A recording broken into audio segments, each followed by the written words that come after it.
The Supreme Court has ordered that the old 200, 500, and 1,000 Naira notes should continue to coexist with the new notes till further notice. A 7-man panel led by Justice Inyang Okoro gave the ruling following an application by the federal government asking the court to grant an extension for time for old Naira notes to remain in circulation as legal tender. The court says both the new and the old Naira notes continue to remain legal tender until the government put a process in place for currency redesign and after due consultation with relevant stakeholders. Lateef Fagbemi, the Attorney General of the Federation, had explained that it was important for the Supreme Court to extend the period of circulation of the old and new bills to prevent another further financial crisis such as that witnessed in the first quarter of the year during the implementation of the Naira design policy. Dr. Batu? Yes, you recall that in March, when there was this crisis over new Naira notes and, in fact, before March, before the general election, but the Supreme Court then ruled. The ruling that the Supreme Court has vacated was the ruling it gave in March, when about 16 countries, 16 states approached the Supreme Court to say that the decision of the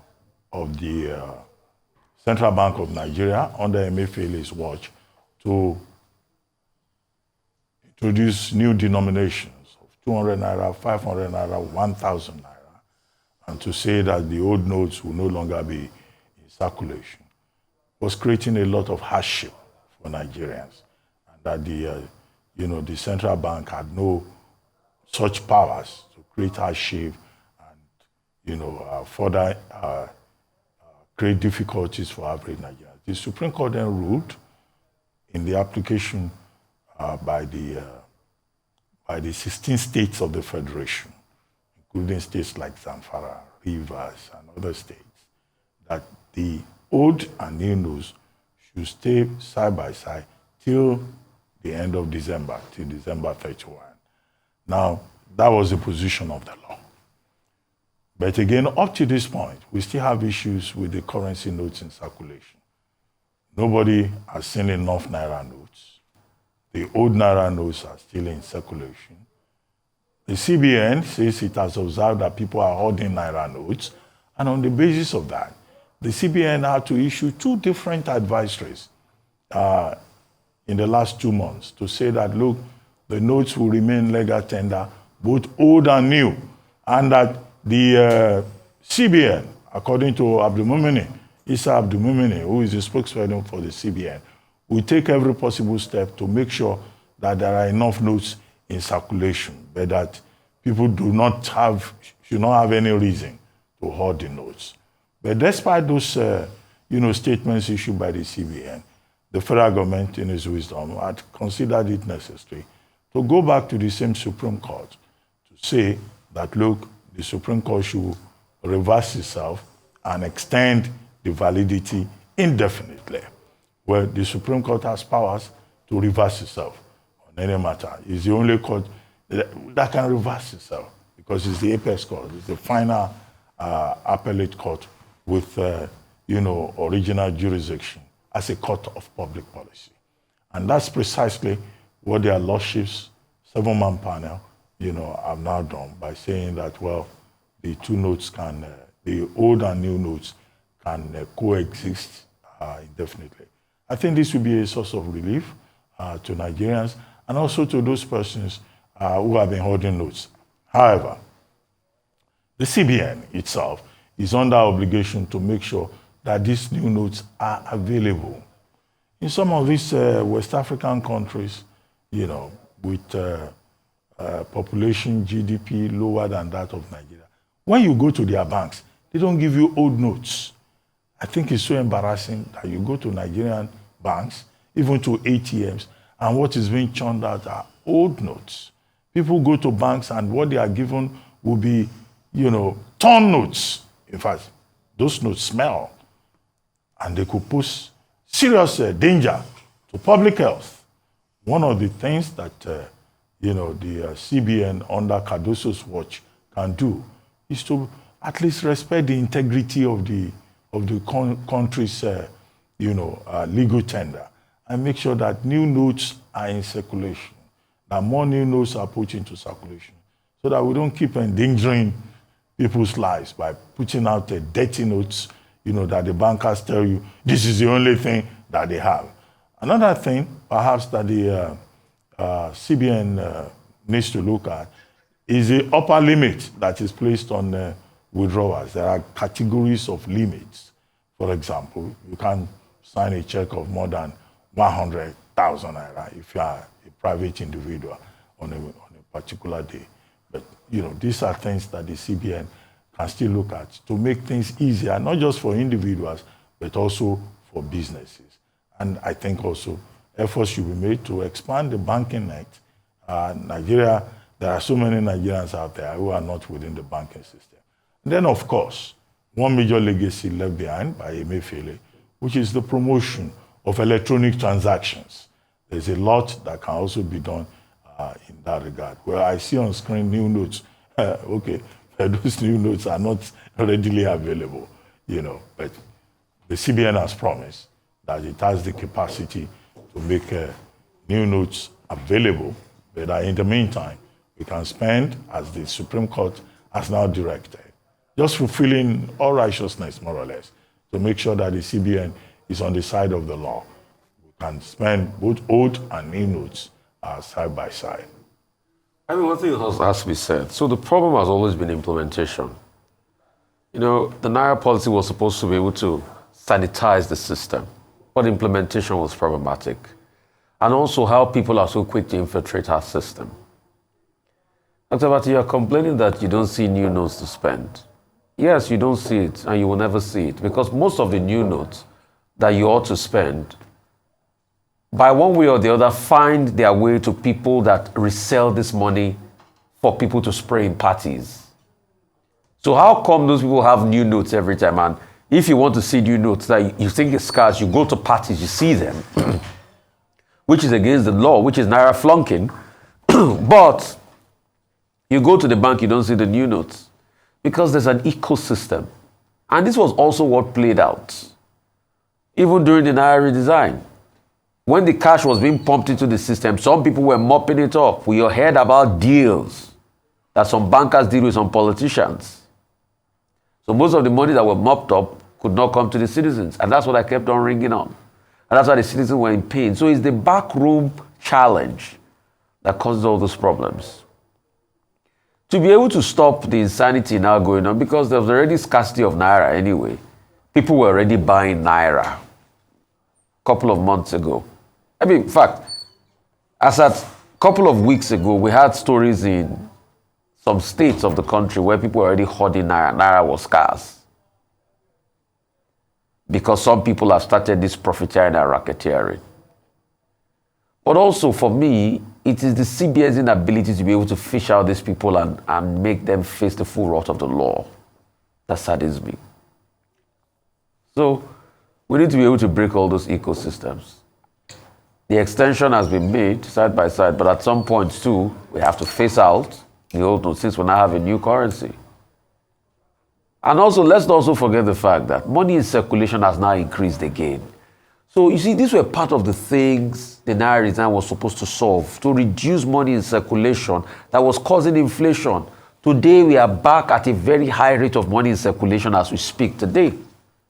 And it's also triggering inflationary tendencies in the country as we speak.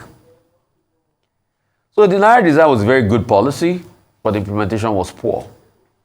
And we are back to square one. The problem we tried to solve the other time, although some people couch it along the line of politics, where they don't want to allow politicians share money and all of that, then politicians started kicking back. And I asked the same hypocritical governors of 16 states that were ready to take federal government to court then. I asked them, who is going to take them to court concerning the frivolous spending they are doing in their own states? The mismanagement and misalignment. They said they took the federal government to court because of public interest. Public interest of the citizens that they don't care about. We all saw the orchestrated violence that period. We all remember what went down. That's a talk for another day. All of a sudden, the governors were now the crusaders of the people. The same people that they are looting and stealing their money. We've seen the, what is it called, the outline of how they made procurements. We all know it was for political reasons then. But truth has to be said, we are back to square one. The major challenge of the Naira design was money in circulation. If you have more money in circulation, it's going to lead to inflation. It's pure and simple. So just like those that were saying, if Nigeria can go 20% rate, if they have $300 billion added to the economy, the inflationary pressure that will destroy this economy will be unimaginable. If you add 300 billion to this economy can't take it. It will be too much. So those are the challenges we are constantly having, and we need to look inward. And we're not ready to look inward as a country. But this is a good one, welcome development. At least this will cushion the pain. Well, just one footnote to add there. Hawking the Naira, selling the Naira, plunking the Naira, abusing the Naira, these are offenses under the CBN Act. The CBN Act of 2007 at Section 5, and also the whole of Section 21, says that you are liable to 6 months imprisonment or a fine of 50,000 Naira if you abuse the Naira in any of these categories. But of course, I guess, there's something called dead law, a law that nobody takes seriously. So this looks like dead law. And that's why you go to parties, you see people abusing the Naira, stepping on the Naira, selling the Naira, and nothing happens because it is dead law. Maybe under Governor Cardoso will wake up those sections of the CBN.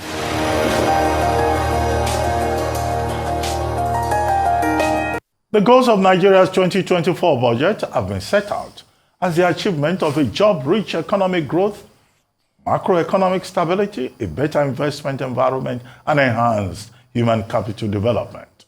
The other goals are poverty reduction and greater access to social security. Defense and internal security have also been accorded top security. Arise correspondent Omo Bazwaye reports on President Tinubu's first budget presentation to the National Assembly.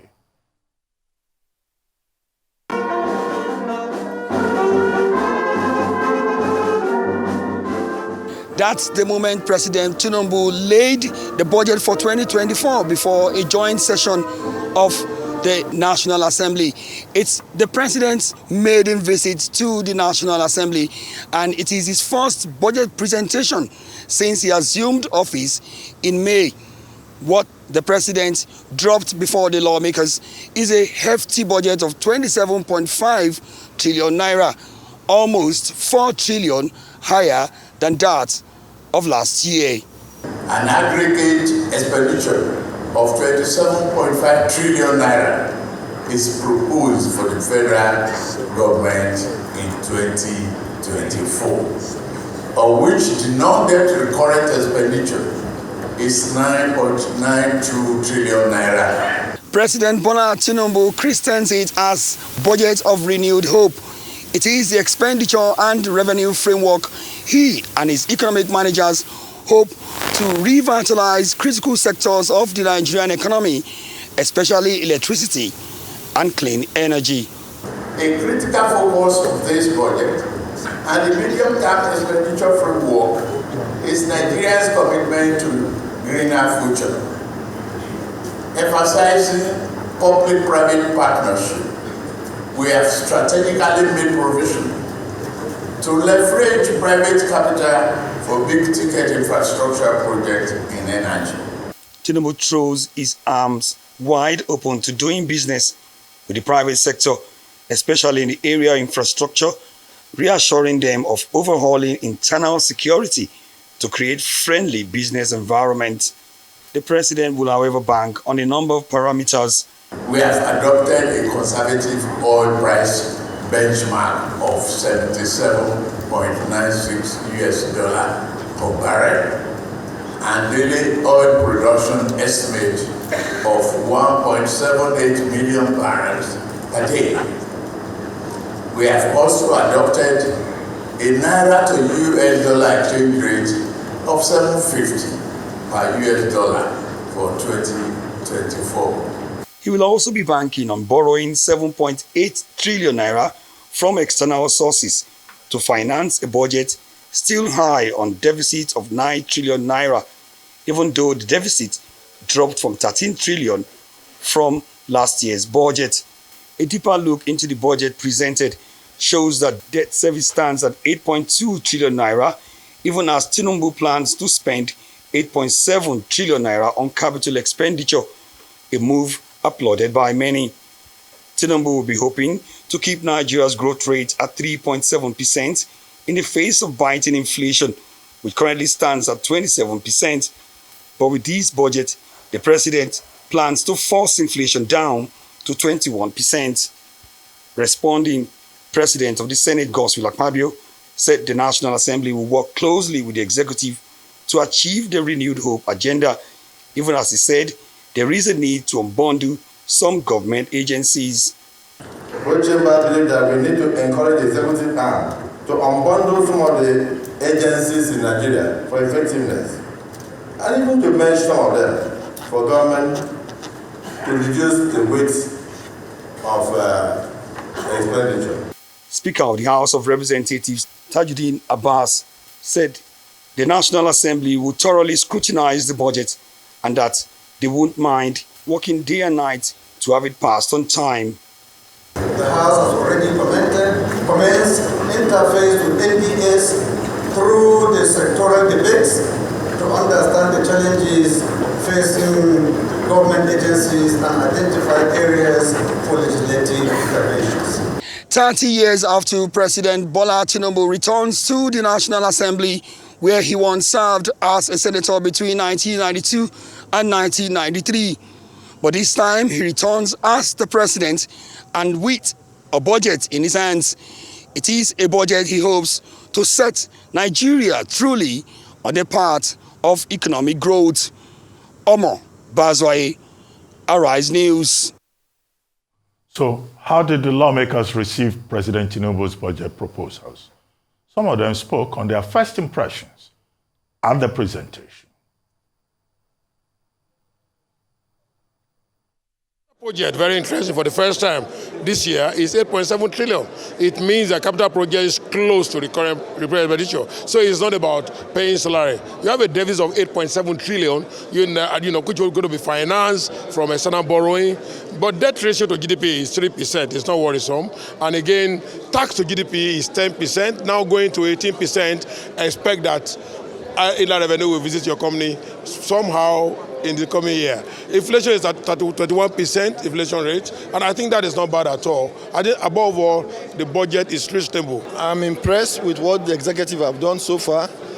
The most important thing now is for those of us in the legislature to take a tour of the budget and look at where we can also use legislative support to make sure this budget works for the common man, because we are all operating from the same market force.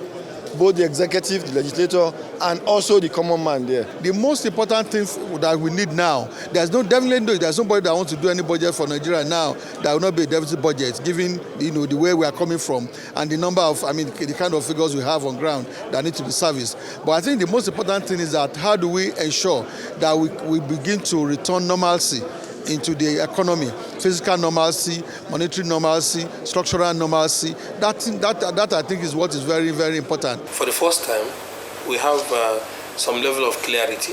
The president was loud and clear. The message was very simple and direct, that these are challenging times, but we have been able to navigate through this process with the removal of subsidy and so on and so forth, and now we have arrived at this first budget process.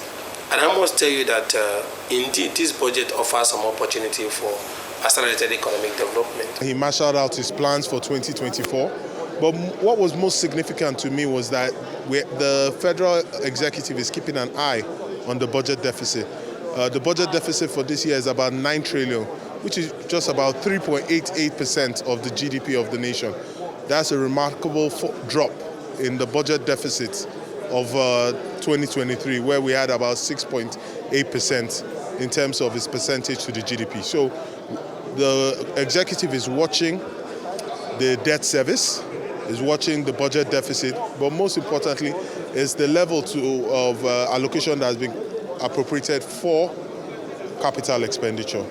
We are hopeful that this 2024 budget of renewed hope is going to give a lot of renewed hope to the people of Nigeria. Collaboration and synergy between National Assembly and Presidency Executive is in the Constitution.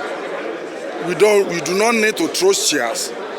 We do not need to throw punches at each other before you people know we are working.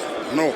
We shall put everyone at MDAs on their toes. If you are ready, you are ready. If you are not ready, we put aside your budget. We do others. The budget aims to deploy resources, enough resources, for the security sector so that the Nigerian military and the Nigerian police will have the wherewithal to guarantee internal security for the purpose of peace, order, and good governance of the country.